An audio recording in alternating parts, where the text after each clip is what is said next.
One I know is you open on Christmas Day and you throw out the boxes on Boxing Day. This time Christmas eating. Exactly. Nobody has time to get something oxygen. What? Yeah. All right. So we're going to share some stories with you. Please comment on the stories and share your reactions on WhatsApp 0809 We know you're still reveling from how full you were yesterday. That's fine. So share those messages. WhatsApp again 0809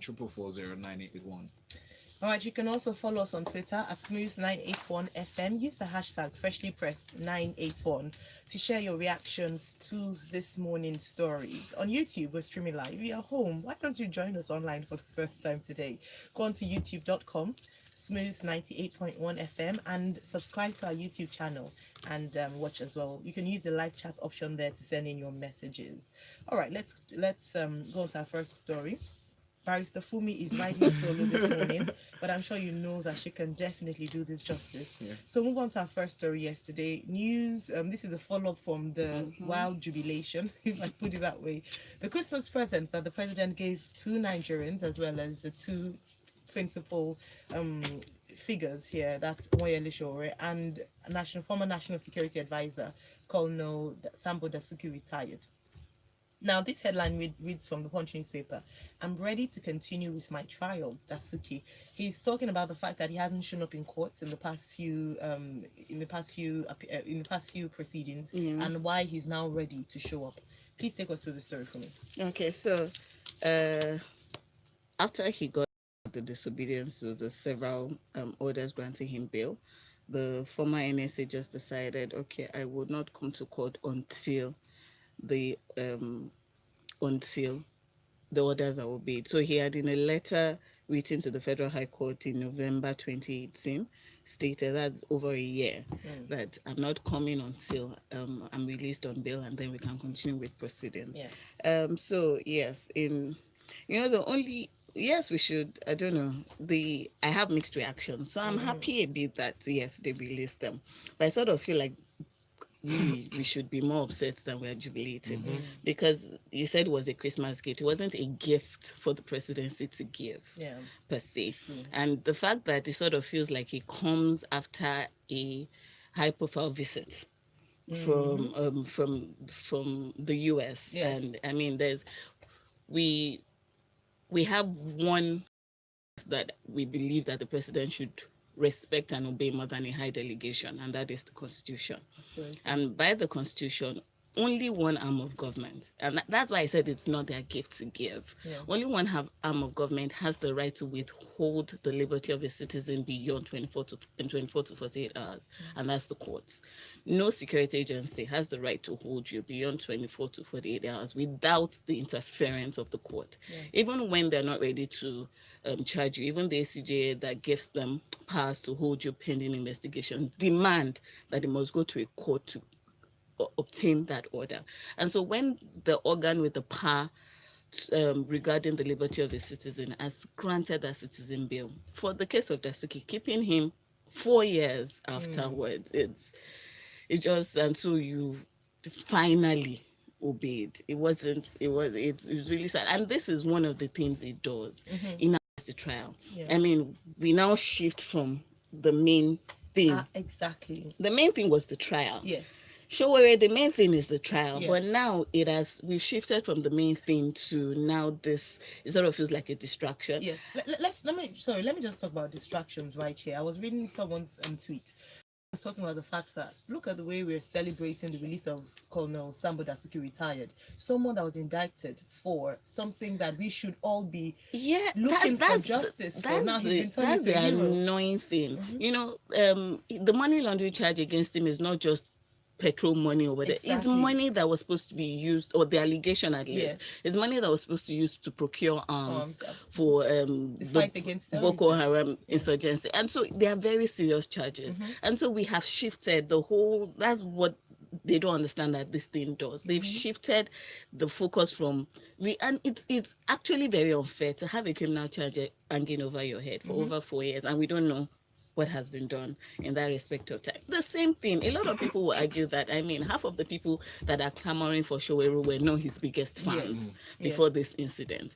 And so it's not about the person the people is about the fact that we need to follow due process. We need to follow the rule of law. If the organ of government responsible for the liberty of citizens have decided that these are the bail conditions I'm giving them, once they meet those bail conditions, they should be released. So it's not so much. I don't think the jubilation or the excitement is so much about the is involved, but about the fact that finally we are upholding the rule of law. Right, thank you for me. We have messages here. Shegun says, I wonder why Punch newspaper does not criticize the state governor detaining the journalist Jalingo. Well, maybe he doesn't matter. Shegun, we'll come to that story just in a bit. MI from Akoka says, Dasuki was just being honest. You can't keep taking a man to the stream if you won't let him drink water. If you're going to practice democracy, you have to go the whole 9 yards, not tweak the model you copied with your own terms and conditions. Innocent until proven guilty. 2019 is not 1984. Thanks, MI. Let's move on to our next story. Now, when I read this, for me, I was just thinking, what's going on? The federal government has reportedly spent 12.7 billion naira to subsidize fuel in just 5 days. Note, we're not saying subsidize fuel for 2019. We're saying for just 5 days. For Christmas. This is important because yesterday someone was congratulating the federal government for regulating oil prices, saying that, oh, you know what happens during Christmas, festive season, oil prices go up and so. But we are paying for this. Yeah, it cost us. All right, please take us to this story from Vanguard. Yeah, so you can believe this data because it's actually coming from the Petroleum Products Pricing Regulatory Agency. Yes. And so he says that, so over the 5-day period, that is between the 16th of December and the 20th of December, 5-day period, not a month, but 5-day period, they subsidized PMS at the rate of 32 naira 53 kobo per liter, and the expected open market price stood at an average of 177 naira 53 kobo per liter. So that's the price we ought to have paid, assuming there was no subsidy. But that price, as at 16th of December, it actually rose a bit. As at 23rd of December, it actually rose a bit to 180 naira 78 kobo per liter. And so yes, so in 5 days, we've spent 12.69 billion naira on the subsidy. And I know this is one conversation. I mean, the first term of this administration has gone by without us dealing with this issue, and yet this is one conversation we will have to have eventually. I mean, our debt profile is scary enough as it is, and so it's a case of, there's always this. I think it was during the last debate, presidential debate, when this issue came up. Presidents had argued with respect to the poverty of Nigerians, and we can't afford this, but the question is, are we just moving the evil day? How sustainable is our borrowing if we continue to spend money like this? So we need to have honest conversations about this, honest conversations about power, the cost of power. Yes, those two costs are, until we have those conversations, I mean, I'm not sure we can sustain this because we are borrowing. Here's what I thought about when you were talking, Funmi, and I like the point you stated. If you divide 12.7 billion naira spent in these 5 days by 50 million, assuming that maybe a third of the population, or a quarter of the population is depending on fuel, purchases fuel on a daily basis within this period, that would put on each person 254 naira. So imagine that fuel is not subsidized, and now how much is 145? Imagine adding the 254 on top of that, and that's the actual. Imagine that's the actual price of fuel. How many Nigerians would be willing to pay that? That's why I said it's a honest conversation we have to have. You're not paying it in full, but the question is, what are you paying it in? Yes, it's we have. I don't know how many, I'm not an economist, but economists will argue that we are just counting the days to devalue. We can't sustain our borrowing. We don't have enough for capital and infrastructural projects. So it's the question of, we're not paying it in petrol, but what else are we paying it in? I was going to say that every time you drive into your to the filling station, you're paying a reduced amount because your fuel has been subsidized by the government. You know that it's opportunity costs for health, for education, for roads, for infrastructure. So those are the things. So like you mentioned, it's having a conversation as to, would you rather the subsidized fuel or diverted the money to building infrastructures, building schools, building hospitals, doing things that is tangible. It's really, and let's not forget the amount or the level of corruption that happens with subsidy. In this report, we learned that we don't know how much the liter of fuel consumed by Nigerians. That is, So Nigerians don't even trust the figures that PPPRA comes up with, that this is the volume of liters. There's always the question, the conversation about our porous borders and the amount of tankers that are passing through and all those things. So I know a lot of Nigerians also argue that, well, there's still a lot of our money, let us enjoy this. But the reality is we are paying for it in other areas. And data is very important, very, very important in this. All right, thank you so much, Funmi. Move on to the next one. Again, going from yesterday's conversation, we were talking about, I particularly mentioned how, we are grateful that at this Christmas time we haven't heard of bombings, and no more people challenge that, saying, well, it's probably because it's underreported. I remember Denike also even alluding to that. Well, New Telegraph reports that it was actually a fresh Boko Haram attack on Borno community, where 6 people were killed, 2 abducted, and this happened on about 6 p.m. on Christmas Eve. Again, honestly, when I saw this, I was like, should we avoid or not? But the truth is that we need to have these conversations. We can't bury our head in the sand and pretend like nothing is happening or that we're winning the war when communities are still not safe. Please just highlight this. And so what you've said is very important, because I think over the years we get immune to this kind of stories, and then the reporting on them reduces. It feels like, I mean, if you even look at the how long the story is, say that let's just put it there, kind of thing. And the same set of niceties are being said. I mean, we'll go and ask the governor, we'll express concern, and we'll continue to pray for peace and stability in our region. It has become an all too familiar cycle, and that is one thing we have to avoid, because I know there was a time we began to talk about resettlements of those in the camps, but if we've not completely cleared the communities, how can we even think about that? And that is why this kind of stories are important, because we know that the IDP camps themselves constitute a challenge to us, and the people there want to go back home, they want to resettle. But I think at that time we were even jumping the gun. So because if our communities are still not safe, how do we now begin to talk about rebuilding the areas that we've won? And so yes, it is still important. It's also very important because we hardly hear from we hear, I think what we tend to hear a lot are the victory stories, and all of that. So it's also important that we realize that there's still a lot of work to be done, and that way, while we praise our army with one arm, we also charge them with the other hand. All right. Shegun says, I believe the federal government is waiting for the private refineries to commence operations before ending the subsidy nonsense. Tunde says, I don't really worry about the amount spent on petrol subsidy because the money would still be looted anyway. What happened to all the money saved through Sharpie? Larry Adisa says, from Maltu, it says, good morning, Smooth FM. The issue of Dasuki and Shore are serious, but the analysts and the media houses fall for the antics of the accused using divide and rule to gain sympathy.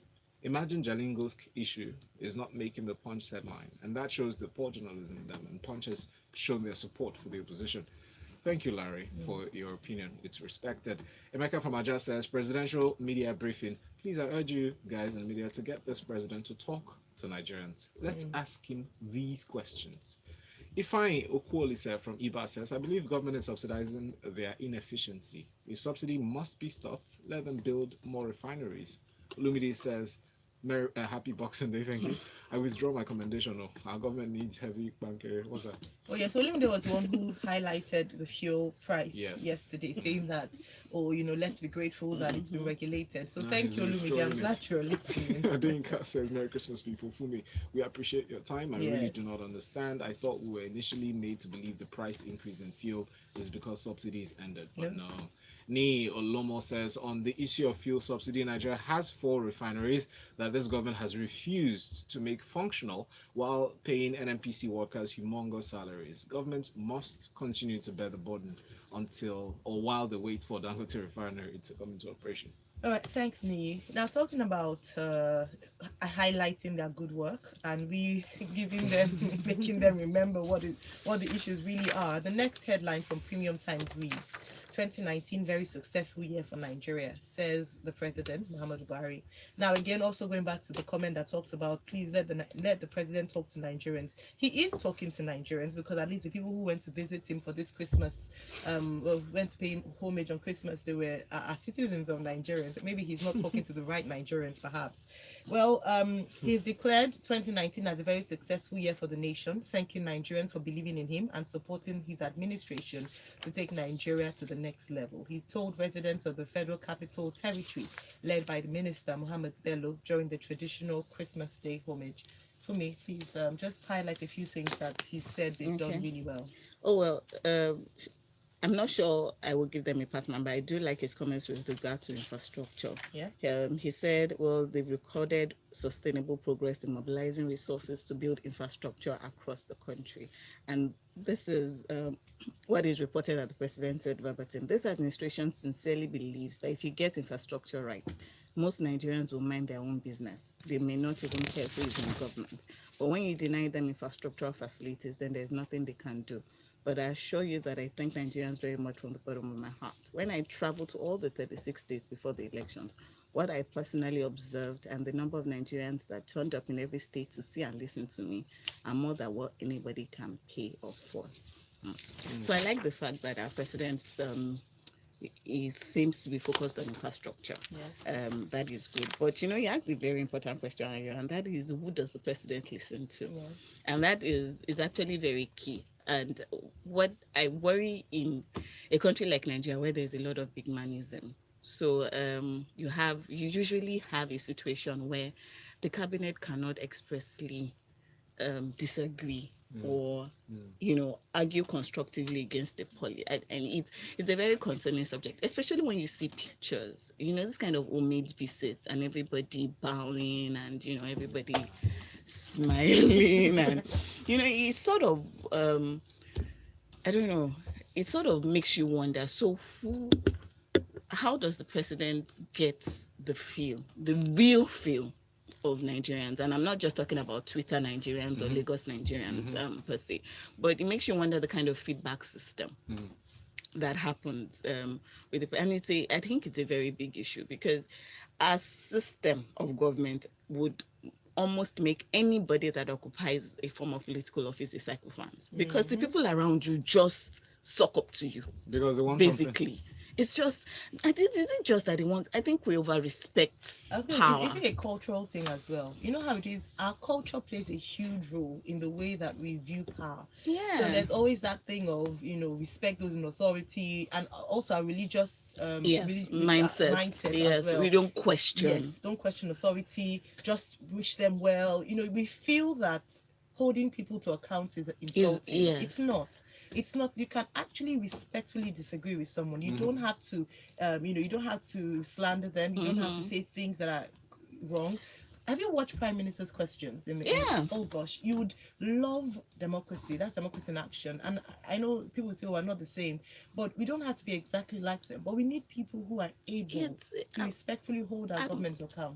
Because it's a very serious question. If the president himself feels like, I feel like sometimes it genuinely feels like I'm doing fantastic because of the people around him. And I'm not saying that every cabinet member should take to the newspapers and start talking about whatever they disagree, but do we even have a system where in their meetings they can come and say, no, this is not right? Or it's feedback system is something I think people in power don't regularly get.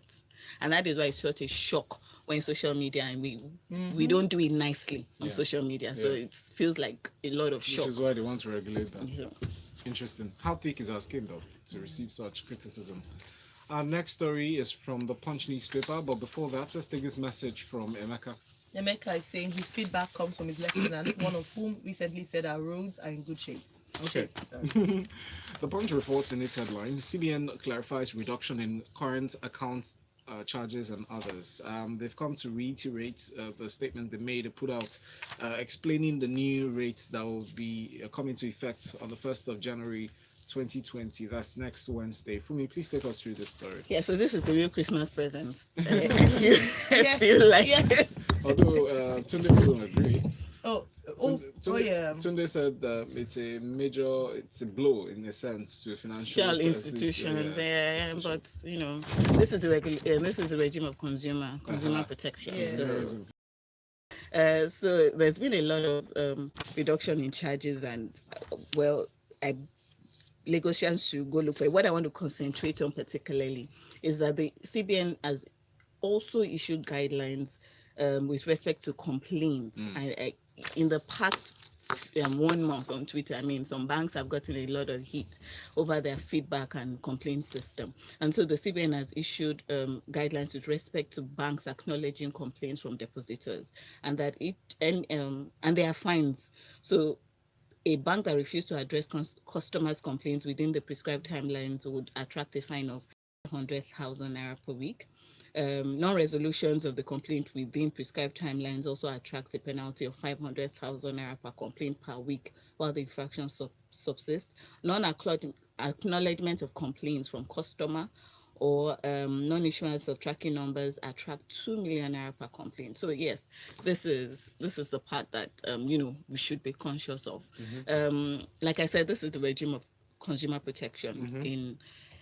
We need to, and the banking industry is one that we complain about a lot. So it's important for consumers to know the rights that they have, to know the charges, and when you see one, and I know it's easy to ignore 50 naira, 25 naira, the stress you will put in complaining about it. But a lot of these banks now have electronic channels. So it doesn't have to be about visiting the banks. But I think this is so right now, our regulatory agencies are doing a lot. And so if you don't know your rights and if you don't pursue your rights, then that will be on you. Yes. I know a lot of people have taken their complaints very seriously, and there's been redress in that respect. So right now, it's up to the consumers out there to And a few reductions are worthy of note. Is one of them, according to this report, transfers below 10,000 naira would attract a maximum charge of 10 naira. Transfers from 5,000 to 50,000 naira would attract 25 naira, and transfers above 50,000 naira would attract 50 naira. And annual maintenance fee, we know they've already removed the card maintenance fee on current accounts. Yes, since there's an account maintenance fee. Exactly. And then this other one, annual card maintenance fee on foreign currency denominated accounts, or cards rather, was reduced from $10 to $20. No, it was reduced to $10 from $20. Pardon me. Just want to say a big thank you to CBN. And if you want to complain, please, as we mentioned yesterday, right? It was yesterday. Please send an email. And the CBN had issued a report, an advisory for you to wait 72 hours for it to be resolved. After which you can send an email to cpd@cbn.gov.ng. That's cpd@cbn.gov.ng, or contact cbn@cbn.gov.ng. Funmi, let's go through this next story. This one from Premium Times. Detained Nigerian journalist Agba Jalingo spends Christmas in prison. We recall that he was arrested on the 22nd of August for a report that he had published alleging that the governor of Cross River State, Ben Ayade, diverted 500 million naira belonging to the state. Your thoughts? Okay, so first and foremost, while not exonerating Punch, I will say that during the editorial that made the news, they did mention Governor Ayade and the two journalists that he was there. They had said that the attitude that the federal government was upholding was already being replicated by some state governors, and they had mentioned this. But it is true that we tend to forget. And that's to respond to Shegun's. Yes, I think two people have said that Punch is not pushing enough, but they did mention their names in the editorial. Right. But it is true that it's not making headlines like Showore and Dasuki did. Yes. But it should. Now that we have gotten the center to listen, it's time to focus on the states, and it's. So this is one of the ripple effects of when we allow something prevail for a while. Other people feel like they can't do it. And that is why, you might feel like one of the reasons why we must always speak against this kind of things is you might feel like, I would never have anything to do with the federal government. I would never. But the big man down your street is I mean, it's just an air, it's just prevalence, like, so I can get away with it. You know, your boss, your employer in Nigeria sort of now imbibes that kind of attitude, so to speak. And so it's an attitude that we must speak against. We must continue to fight until it's complete. I mean, a court can, it is just despicable that a court will grant bail, and because because you are the organ that holds the prisoner, because you are the organ to effect that, the work of the executive is just to effect the order actually, and then you now decide, no, we must continue to speak against it until this kind of attitude is completely eradicated from Nigeria. Unfortunately, state, local, federal level. Yeah, that's true, and it cuts across that. Same with criticisms that have been bedeviling the judiciary for quite a while. One is no exception to it, as the Justice Amobeda, who was presiding over the case, was caught on tape, secretly making a secret recording where he made biased remarks against Mr. Jalingo, and that was leaked to the press, and he excused himself from the case and handed it over to someone else. But let's move on. There are messages. Yeah, we have messages on YouTube. Chooks in Ketcher says, I totally agree with Funmi. These guys in power most times don't get the honest feedback they ought to get, and all this is because of personal aggrandizement. This suck-ups is a real problem. And then it talks about regime of consumers care. Funmi, wait until you start working in a bank. And then we move on to some other comment here from Ifeanyi on WhatsApp. He says that, but we don't have enough consumer protection agencies, just only 6. That is 1 in each geopolitical zone of the country. We should have 1 in each local government. He goes on further to say, as regards the embattled Agba Jalingo, what is Nigerian Guild of Editors and the NUJ doing? We've asked that question. I believe that they've lobbied the government, they've lobbied their governors as well. So we're still watching to see what's going to unfold. In November, we talked about this. That's cooking gas and who should take ownership or custody of cylinders. It's coming back in the stories, and it's closer home. Lagos Assembly, they want cooking gas sale regulated, according to this report from the Punch newspaper. They said there is the need to regulate the sale of liquefied petroleum gas, popularly known as cooking gas, in residential areas in order to curb the incidence of explosion. The first time this, or rather the last time we heard about it in November, the federal government was mulling this idea to ensure that there's more inclusion, especially in rural areas, and also to regulate the quality of the cylinders themselves. Yes. Now the House of Assembly is moving to regulating the planning and their location, which is also very important. So yes, it's true, we do need to regulate cooking gas. And I mean, sometimes you see the location of where they're sited and petrol stations, and you wonder, I mean, how, why? It's in cages open to the sun, and you see the scorching heat. Yes, and then even where they are sited right in the middle of residential areas, it's just a disaster waiting to happen. So it's whether Lagos, I feel like sometimes when we issue new regulations, it feels like how do you even want to start the enforcement? It's a state that I don't know if we've ever obeyed. Some people claim there's no blueprint. I'm one of those that believe that there was always a plan. There was always a map. But it's now meeting up to those plans. The big men of Lagos will not allow. There's always this you go and meet, exempt me, and then the Lagos that we have today.